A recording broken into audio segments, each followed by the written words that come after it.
waxaana maamulka gobolka shabeellada dhexe iyo kan degmada Jowhar ay ka bilaabeen 4 waaxood ee magaalada Jowhar ay ka kooban tahay labada gudoomiye ee ururka haweenka gobolka iyo kan degmada Jowhar duqa magaalada Jowhar ku-xigeenka gudoomiyaha gobolka shabeellada dhexe dhanka siyaasadda gudoomiyaha maamulka gobolka shabeellada dhexe ayaa ka dhex muuqanayay ololaha nadaafadeed bulshadana la shaqeynayay isgoyska saddexdoodka ee suuqa weyn ee xaafadda Hantiwadaag afaafka hore ee garoonka Shongale ee xaafadda Kulmis agagaarka suuqyada sarafka lacagaha iyo qaybta hilibka xoolaha lagu iibiyo ayaa ka mid ah goobaha ololaha nadaafadda maamulka oo si toos kaga bilaabay dhanka kale ololaha nadaafadeed waxaa barbar socday furista wadooyinka waaweyn ee suuqa dhexdiisa ah kuwaas oo ay agagaarkiisu ganacsatadu ku ganacsanayeen duqa magaalada Jowhar iyo gudoomiyaha ururka haweenka gobolka shabeellada dhexe ayaa bulshada ugu baaqay inay ka qayb qaataan soo celinta bilicda magaaladu ay lahayd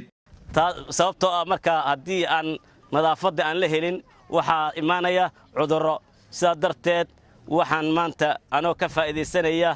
leeyahay bulshada reer Jowhar waxa aad muhiim u ah in nadaafadda aad ka shaqaysaan bulshada reer Jowhar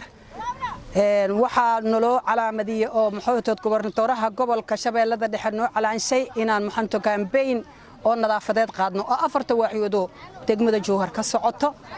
waxaan leeyahay bulshada Jowharey dadkiisa dhisto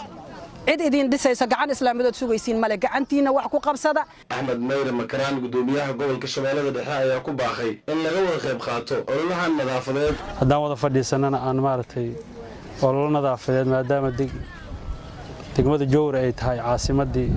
gobolka iyo caasimadii Hirshabeellaba inay maartay bilcadeeda sida ay tahay aan lagu fiirsan karin oo ololo nadaafadeed la qaado maanta dhammaan 4 waaxood ayaa ka qayb qaatay iyo maartay gaadiid waliba lagu jaray geedaha intaasina waxaan maartay ugu tala galnay inay intaan ku ekaan oo campaign-ka oo ahaado maanta waxa lagu jiraa labada waaxood oo maartay Kulmis iyo Hantiwadaag suuqa gudihiisa iyo wadada suuqa u dhaxayso waxaan dadku u sheegaynaa Jowhar degan dhamaantood nadaafad xumada waxa ka shaqeeyahay waxa keenay waa dadka nadaafad xumo iskama timaado meelaan dad lahayn nadaafad xumana kama timaado nadaafadna kama timaado nadaafad xumada dadka abuuray waxaan u sheegaynaa inay waxa wasaqda guryahooda ay ka soo qaadaan ay diriska geeyaan ama meelaha magaalada muhiimka ay geeyaan inay ka ilaaliyaan ololaha nadaafadeed ee ka bilowday magaalada ayaa ah mid dib loogu soo celinayo bilicda magaalada ay lahayd mudooyinkan waxa uu ka socon doonaa gudaha magaalada Jowhar Cabdifataax Ahmed Maclow Cabdifataax Zaki Bulsho TV Jowhar